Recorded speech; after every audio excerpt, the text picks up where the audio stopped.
Hello my dear students, I am your English teacher Mohammad Zamir and welcome back to my YouTube channel. Today we will see 4.3 golden chain on page number 85 of your My English book 8. Hello students, आज हम आपके My English book 8 का page number 85 पे 4.3 golden chain ये topic देखेंगे। सबसे पहले देखते हैं इसका warming up chit chat.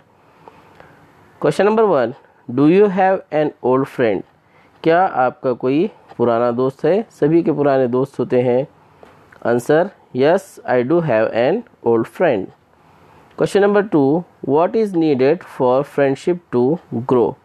Friendship को ग्रो करने के लिए, बढ़ाने के लिए हमको किस चीज़ की ज़रूरत होती है? Answer, we need loyalty, sacrifice, faith and care to grow friendship. दोस्ती को बढ़ाने के लिए हमको लॉयल्टी चाहिए, दोस्त के साथ हम लॉयल रहें, ईमानदार रहें। के बाद सेक्रीफाइस, जहाँ ज़रूरत हो वहाँ पर हमको कुर्बानी भी देनी पड़ती है।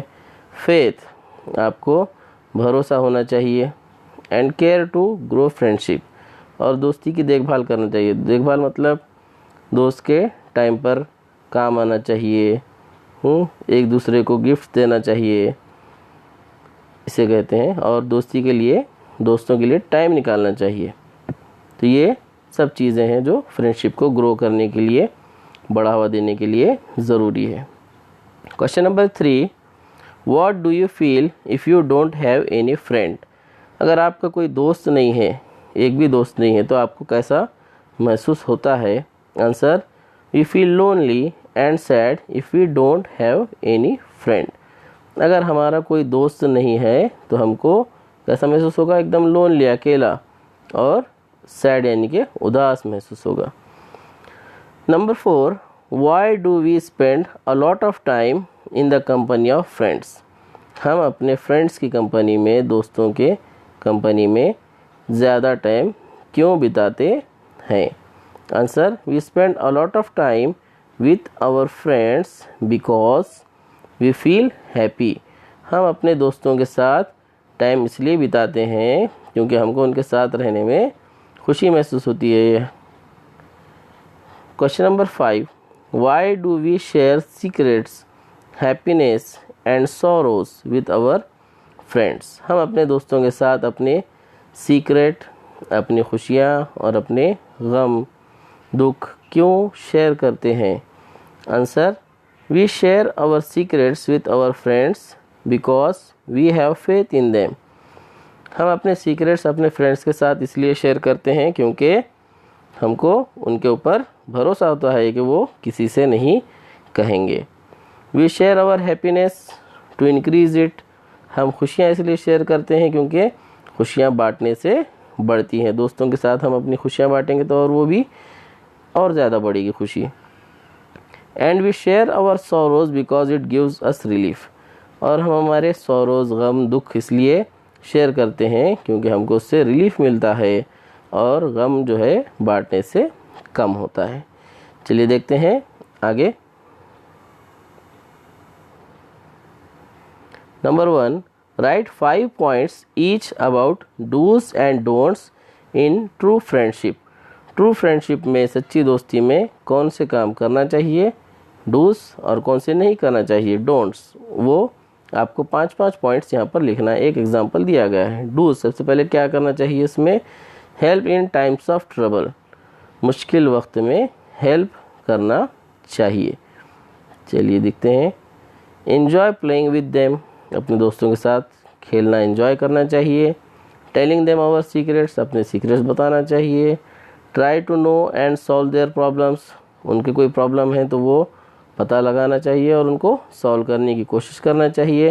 हैव फेथ इन देम, उन पर आपको भरोसा करना चाहिए। बी लॉयल विद देम, और अपने दोस्तों के साथ लॉयल, ईमानदार आपको रहना चाहिए। अब देखते हैं डोंट्स। डोंट्स में allow you to copy answer during exams. अगर आपके दोस्त आपको एग्ज़ाम में कॉपी करने देते हैं उनके आंसर, तो ये क्या है? अच्छी बात है क्या? नहीं, ये गलत है। Support your friend even you know that he और शी इज़ रॉन्ग। अगर आपका दोस्त गलत है, गलत काम कर रहा है, तो उसको सपोर्ट करना ये गलत है, ये नहीं करना चाहिए, डोंट्स में आएगा। Have quarrel with your friend, अपने दोस्त से झगड़ा करना, ये भी नहीं करना चाहिए। Share their secrets with others, उन्होंने अगर आपको कोई सीक्रेट्स बताए हैं तो उसको आप दूसरों से शेयर नहीं करना चाहिए। Support them in their bad habits, फर्ज कीजिए आपके दोस्त को कोई बैड हैबिट, बुरी आदत है, तो आपको उसको सपोर्ट उसमें नहीं करना चाहिए। Tell a lie to your friend, और अपने दोस्त से कभी झूठ बोलना नहीं चाहिए।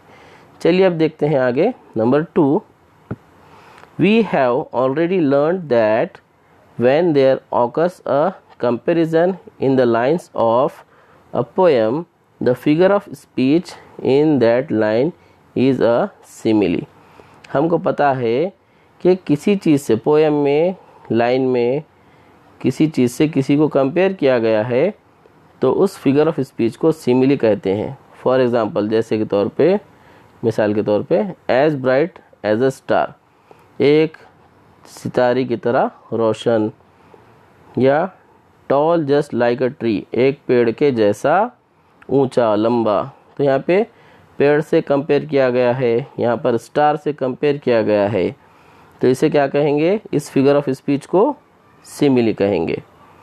However, if the comparison made in the line of a poem is indirectly understood or suggested, implied, without using words as, dash as, just like, and so on, then the figure of speech is called a metaphor. अगर जुमले में, उस line में as, dash as या just like use नहीं करते, या ऐसे कोई लफ्ज़ यूज़ नहीं करते, डायरेक्ट कहा जाता है, यहाँ पे एग्जाम्पल के तौर पे दिया गया है, आप एग्जाम्पल देखकर समझ जाएंगे। For example, Riya is the star of our class, Riya हमारी क्लास की स्टार है। रिया को क्या कहा गया? यहाँ पे स्टार कहा गया है। तो रिया एक स्टार है क्या? एक सितारा है? नहीं है। लेकिन यहाँ पर इस सेंटेंस में क्या कहा गया था? As bright as star, star के जैसा। लेकिन यहाँ पे डायरेक्ट क्या कहा गया है? स्टार ही है। क्या है? स्टार है। तो इसलिए इसे मेटाफोर कहेंगे। यहाँ पर जस्ट लाइक या एज, डैश एज, ऐसे कोई वर्ड्स यूज़ नहीं हुए, इसलिए इस फिगर ऑफ स्पीच को मेटाफोर कहेंगे। जिसमें जैसा कि एज ब्राइट एज या जस्ट लाइक यूज़ होता है, उसे सिमिली कहेंगे। और डायरेक्ट जो है किसी चीज़ का नाम दे दिया गया, जैसा कि life is a game, play it well. Life is like a game यहाँ पे नहीं कहा गया। अगर यहाँ पे कहा जाता life is like a game, तो ये हो जाता सिमिली। लेकिन यहाँ पे लाइफ इज़ अ गेम, ज़िंदगी एक खेल है। ज़िंदगी खेल है क्या? नहीं है। तो यहाँ पर डायरेक्ट इसको, लाइफ को गेम कहा गया है, तो इस फिगर ऑफ स्पीच को मेटाफोर कहेंगे। चलिए आगे देखते हैं नेक्स्ट।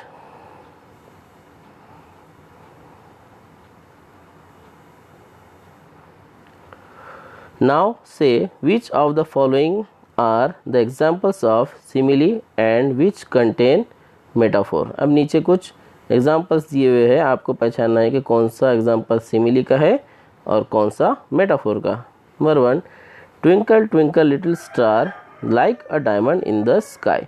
यहाँ पे लाइक अ डायमंड, डायमंड के जैसा कंपेयर किया गया है, तो ये फिगर ऑफ स्पीच कौन सी रहेगी? सिमिली रहेगी। यहाँ पे मैंने लिखा है आंसर, आप लोग लिख लीजिए।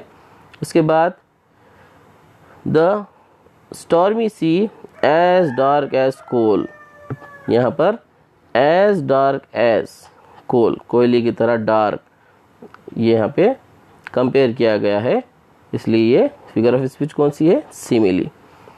Old mighty tree your branches span the sky.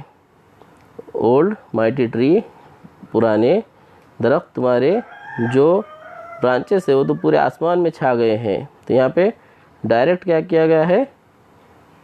Compare यहाँ पे नहीं किया गया, डायरेक्ट कहा गया है कि तुम्हारे ब्रांचेस क्या हो गए? आसमान के जैसा, आसमान में छा गए हैं, तो इसे मेटाफोर कहेंगे। टाइम इज़ मनी, यहाँ पे टाइम इज़ लाइक मनी नहीं कहा गया है। अगर टाइम इज़ लाइक मनी कहा जाता तो ये सिमिली होता, लेकिन यहाँ पे टाइम को डायरेक्ट क्या कहा गया है? मनी कहा गया है, पैसा कहा गया है, इसलिए ये है मेटाफोर।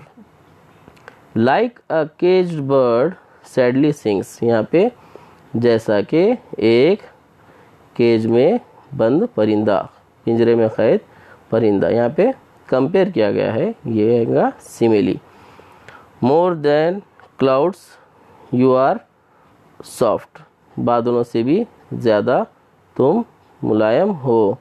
तुम बादल हो कहा गया है क्या? नहीं, तो यहाँ पे ये भी सिमिली रहेगा। और the rose is the king of flowers, rose को किंग कहा गया है फ्लावर्स का, ये मेटाफोर डायरेक्ट कहा गया है। Like a king of flower कहा गया क्या?